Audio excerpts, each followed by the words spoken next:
Bismillahirrahmanirrahim. Assalamualaikum warahmatullahi wabarakatuh. Waalaikumsalam warahmatullahi wabarakatuh. Innal hamdalillah nahmaduhu wa nasta'inuhu wa nastaghfiruh. Wa na'udzu billahi min shururi anfusina wa sayyiati a'malina.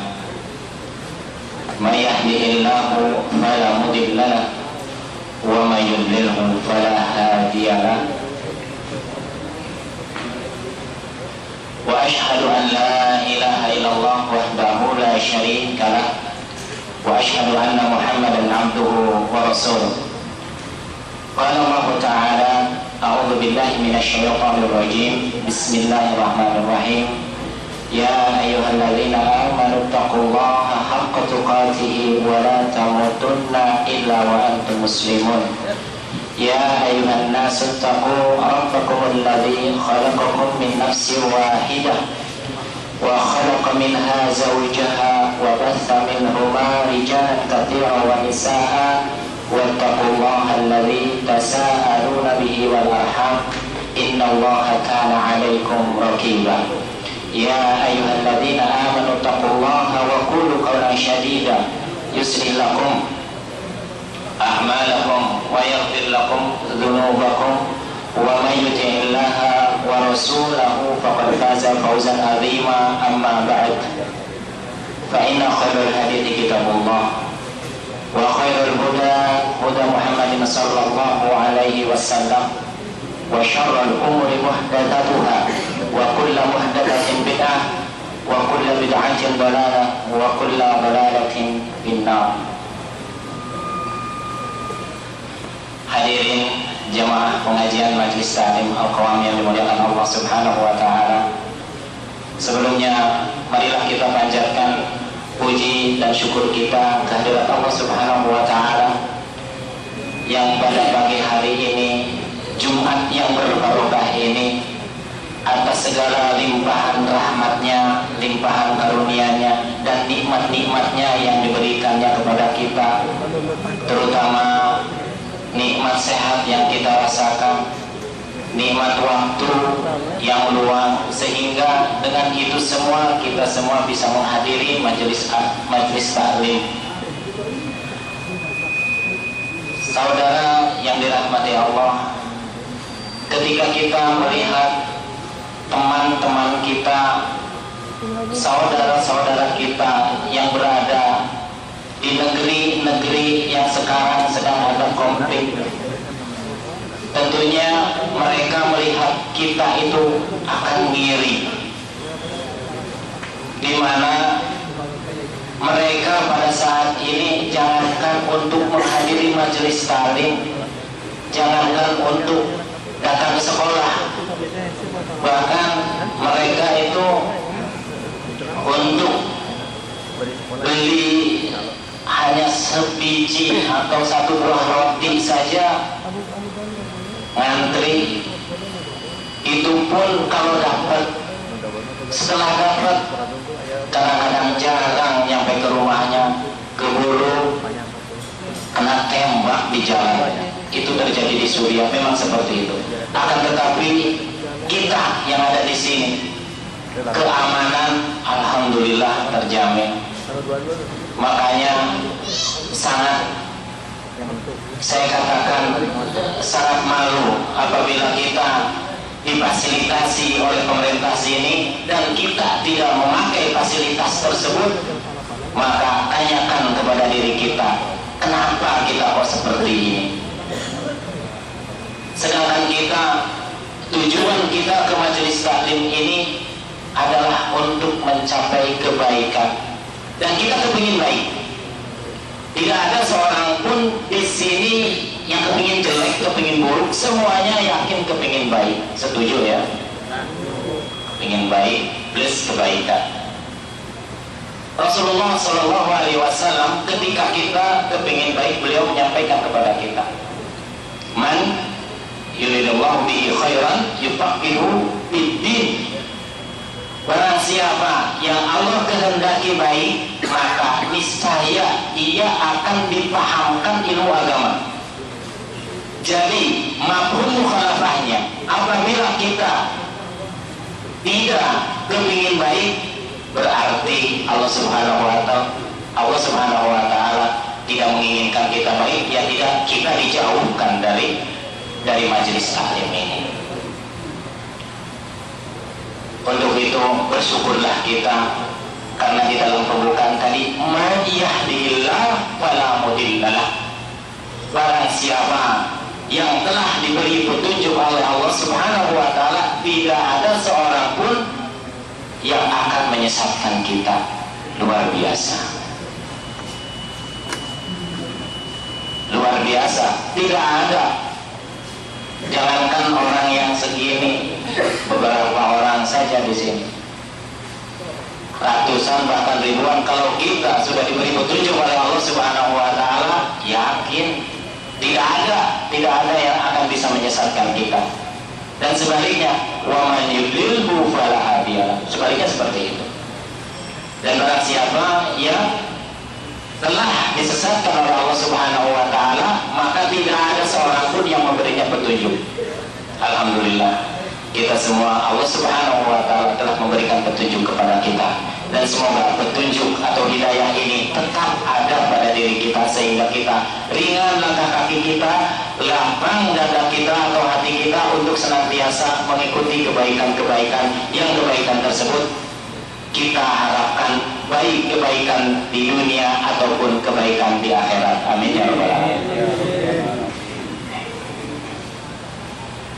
Salawat dan salam tak lupa kita panjatkan, kita haturkan ke Nabi kita Rasulullah SAW beserta para sahabatnya, para keluarganya, para tabi'in, para tabi'un tabi'in, dan para pengikutnya yang setia hingga hari kiamat nanti. Dan semoga kita yang hadir di sini tentunya bukan saja kita mengharapkan bahwa kita umatnya atau umat Rasulullah SAW, akan tetapi kita berharap bahwa Rasulullah juga mengakui bahwa kita sebagai umatnya. Amin. Dan semoga langkah kaki kita yang jauhnya ataupun yang dekatnya menuju ke majelis taklim ini dihitung oleh Allah Subhanahu wa Ta'ala dengan amal soleh, dengan amal kebaikan yang akan memperberat amal kebaikan kita kelak di yaumil akhir. Amin ya rabbal alamin. Sebelum saya melanjutkan, karena ini waktu masih insya Allah masih 1/4 jam, ada berapa yang baru Pak? Banyak ya. Ya, kita sekali lagi, saya sebagai di sini pengurus juga, ya, saya ucapkan terima kasih dan ahlan wa sahlan kepada yang baru-baru.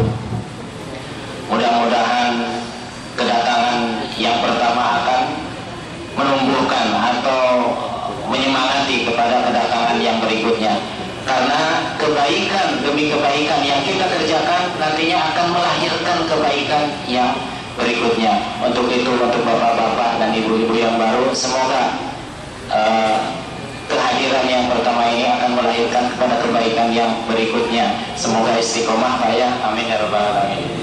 Hadirin yang dirahmati Allah Subhanahu wa Ta'ala, kita sering mendengar di dalam mukadimah yang telah saya bacakan tadi. Dan mukadimah ini tentunya bukan saja di depan seperti ini, akan tapi khatib Jumat juga kita sering mendengar.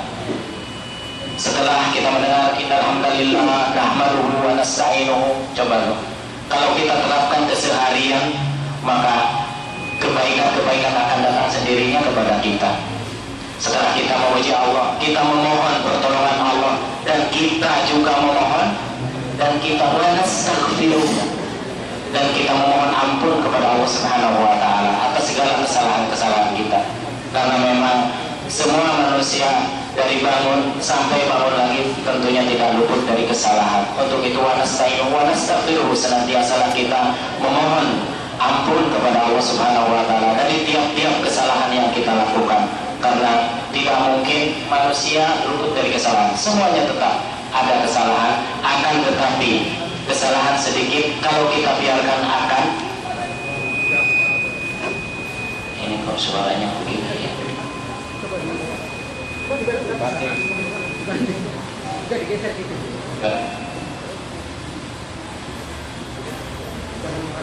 Ya, dilanjut. Kesalahan yang kita kerjakan kalau tidak kita dibarengi dengan ampunan, maka kesalahan itu akan tetap. Ya. Untuk itu, marilah kita senantiasa memohon ampun kepada Allah Subhanahu wa Ta'ala. Di sana dikatakan juga, wa na'udzu billahi min syururi anfusina. Nah, ini yang penting ini kayaknya. Wa na'udzu billahi min syururi anfusina. Masyaallah. Dan kita senantiasa berlindung kepada Allah Subhanahu wa Ta'ala dari keburukan jiwa. Karena yang namanya keburukan jiwa kita yang senantiasa membisikkan kepada diri kita ini senantiasa ada. Terutama kepada diri kita yang senang dengan kebaikan. Ini luar biasa godaan dari setan.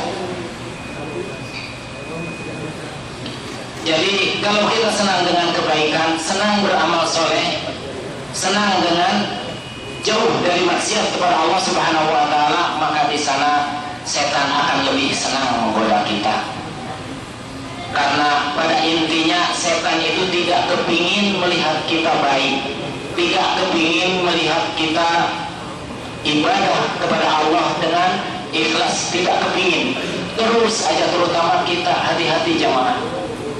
Hati-hati Bapak, Ibu yang sudah ketika kita beribadah kepada Allah sudah digoda atau dirayu oleh setan ini. Misalnya, maaf ini banyak di antara kita yang kepingin dipuji, ya. Ada yang kepingin dipuji, ada yang kepingin diketahui, dan juga ada yang kepingin dilihat.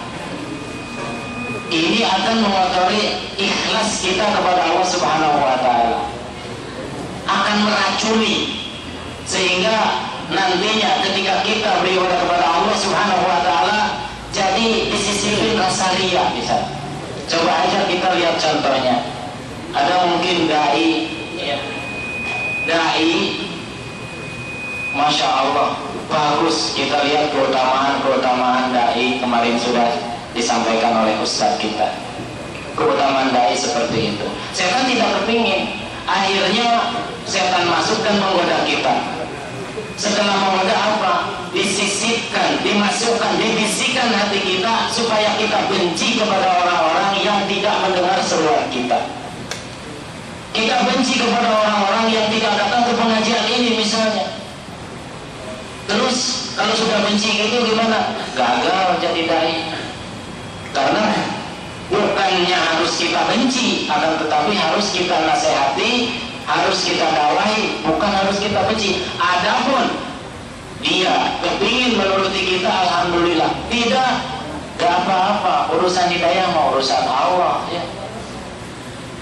Kenapa harus kita benci? Coba kalau kita sudah ada rasa benci kepada orang-orang yang tidak mengikuti majelis taklim misalnya, mereka yang menghadiri majelis-majelis lain, akhirnya karena kita benci timbullah rasa bangga diri kepada kita. Rasa bangga diri, merasa kita paling baik, merasa kita paling soleh, atau merasa kita paling soleha, merasa kita paling aman, pokoknya merasa dan merasa. Setelah kita merasa dan merasa, disinilah yang berbahaya jemaah. Merasa paling baik, bagus, baik, akan tetapi kebaikan bukan diukur oleh diri kita sendiri. Kebaikan tetap harus diukur oleh Allah Subhanahu wa Ta'ala dan Rasulnya. Dan kita nanti akan tahu. Jangan mengukur baik dengan diri kita sendiri. Nanti orang lain aja, biarinlah ya. Orang lain aja yang mengukur kita baik. Setelah kita benci kepada orang, terus timbul di sana merasa baik. Tadi sudah saya sebutkan juga. Dan yang namanya benci, orang kalau kita sudah benci sama seseorang, biasanya itu omongan orang yang kita benci itu sudah kita anggap remeh. Kelakuan orang itu sudah kita anggap remeh juga. Nah, timbullah di sana ketika kita sudah menganggap remeh kepada seseorang, menganggap orang itu ketika ngomong salah melulu, timbullah di sana kesombongan. Timbullah kita rasa sombong. Kalau sombong berlaku di sana batarul haq wa qamtun nas, berlaku di sana meremehkan manusia atau merendahkan manusia dan menolak kebenaran. Kenapa? Karena itulah bisikan-bisikan setan kepada kita, dan masih banyak lagi. Itu ibadah, itu salah satu dai. Belum lagi ibadah yang lainnya. Apalagi sekarang zaman, masya Allah sekarang. Dari bangun pagi sampai bangun pagi lagi, semua aktivitas yang kita lakukan kepinginnya diketahui orang melulu. Masukin status, bangun masukin status seperti ini. Kepingin diketahui orang, padahal orang tahu mau apa. Ya. Apakah setelah orang tahu kita masukin status nanti naik gaji? Gak mungkin. Setelah orang tahu kita jadi sehat? Enggak. Terus apa? Ketika kita itu hal yang mubah, maaf. Ada lagi hal-hal yang coba kita lihat hajian di kita, momentum ini sebentar lagi, mungkin 2-3 bulan lagi ke depan, hajian, momentum yang masya Allah. Di sana foto-fotoan luar biasa, wajar. Saya katakan wajar. Inilah setan nanti. Kan ceritanya bisikan setan terus. Kita haji, foto-fotoan di sana, potret-potretan.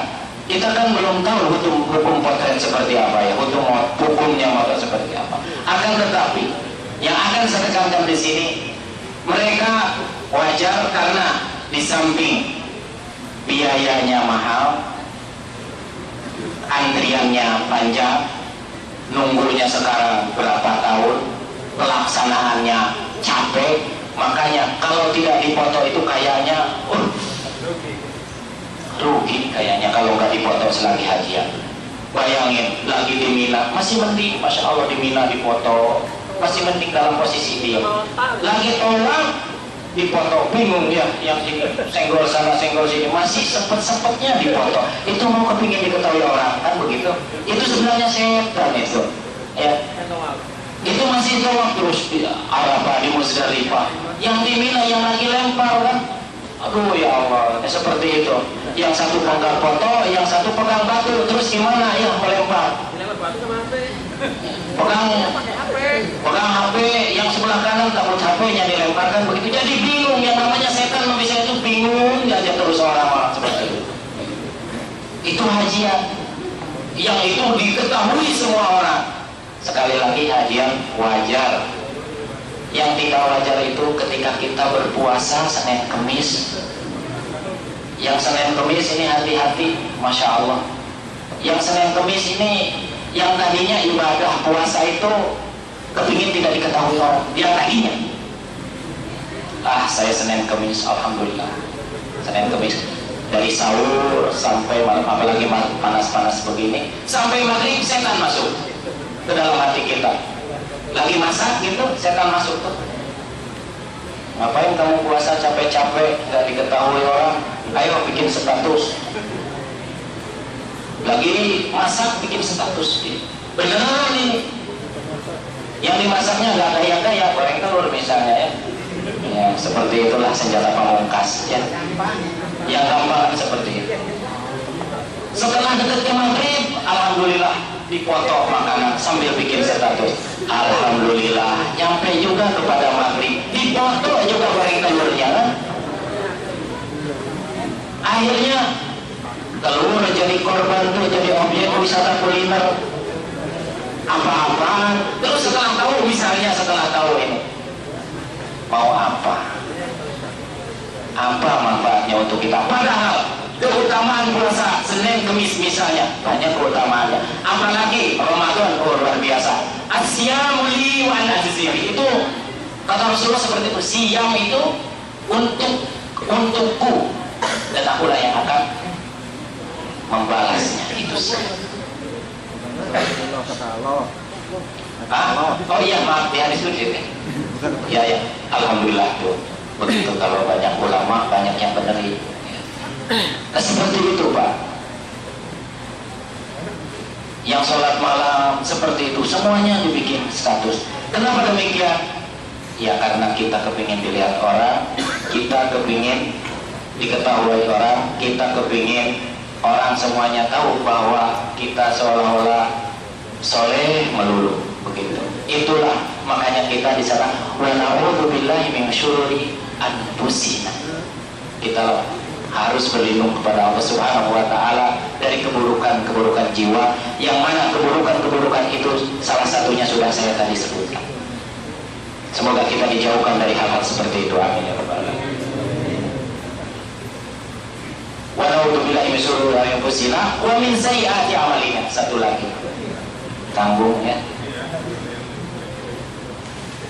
Kita juga memohon kepada Allah, mohon perlindungan dari keburukan-keburukan amalan kita. Amalan kita buruk disebabkan apa? Tentunya disebabkan atas dosa yang kita perbuat, kesalahan yang kita perbuat. Kita lihat, kalau ada keluarga yang tidak beres, kalau ada keluarga atau pekerjaan kita yang mungkin terus mendapat masalah, atau kehidupan kita yang lainnya terus aja bermasalah, nah langsung aja itu tanyakan kepada diri kita, karena nanti akan ketemu. Setelah ketemu kita pandai, setelah ketemu itu nanti kita akan mudah untuk taubatnya. Karena kita kepingin kebaikan, maka harus dimulai dengan kebaikan. Kita ingin kebaikan, sekali lagi harus dimulai dengan kebaikan. Karena di dalam surat Ar-Rahman, al jazaa'ul ihsani illa ihsan. Tidaklah kebaikan itu dibalas kecuali dengan kebaikan. Mungkin ada di antara kita juga nih keluarga yang berantem, yang berantakan. Nah itu juga salah satu balasan dari Allah Subhanahu wa taala. Istri yang kita miliki buat istri, ibu, bapak yang ibu miliki buat suami, itu adalah salah satu bentuk pahala kita yang Allah berikan semasa kita bujangan. Jadi lihat aja pahala kita seperti apa, ya itulah bentuknya istri kita kalau sebelum bujangan. Istri kita, suami kita. Nah untuk itu jemaah yang dirahmati Allah, ketika kita ingin kebaikan demi kebaikan, maka mulailah dengan kebaikan. Karena kebaikan insya Allah akan melahirkan kebaikan yang berikutnya. Hadirin jemaah yang dirahmati Allah, minta waktu sedikit. Terus. Bapak ya. Enggak apa-apa. Kita semua usia kita sudah kebanyakan yang sebentar lagi ya. Ya sebentar cuti kayak saya. Alhamdulillah. Alhamdulillah. Itu kita harus bersyukur kepada Allah Subhanahu wa taala. Karena Allah telah memperhatikan kita. Allah Subhanahu wa taala di dalam surat Ar-Rum kan berfirman, Allahul ladzi khalaqakum min dha'fin tsumma ja'ala min ba'di dha'fin quwwatan tsumma ja'ala min ba'di quwwatin dha'fan wa syaiban yakhluqu ma yasha' wa huwal alimul qadir. Kita semuanya diciptakan oleh Allah Subhanahu wa taala pertamanya dalam keadaan lemah. Dan setelah keadaan lemah, Allah Subhanahu wa taala menjadikan kuat dan menjadikan lemah kembali dan beruban. Bukan kata saya, kata Allah. Jangan tersinggung yang berubannya.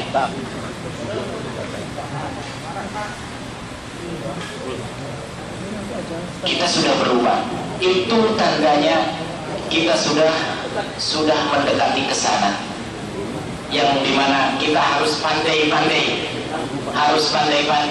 dari sekarang berbuat kebaikan.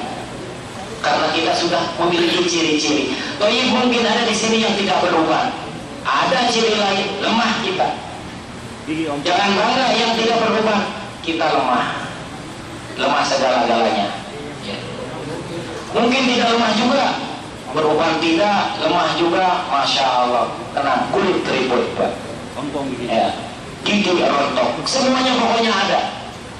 Untuk itu, karena ciri-ciri kita sudah dimiliki oleh kita semua, maaf, yang Yang muda jangan dulu bangga, nanti kebagian. Kebagian nanti. Cuma nunggu waktu aja. Nah, untuk itu kalau kita kepingin baik, seperti yang saya tadi katakan, mulailah dengan kebaikan, karena semuanya yang Allah berikan, berupa kita berubah, berupa kita lemah, berupa kita keriput, itu kebaikan dari Allah Subhanahu wa taala.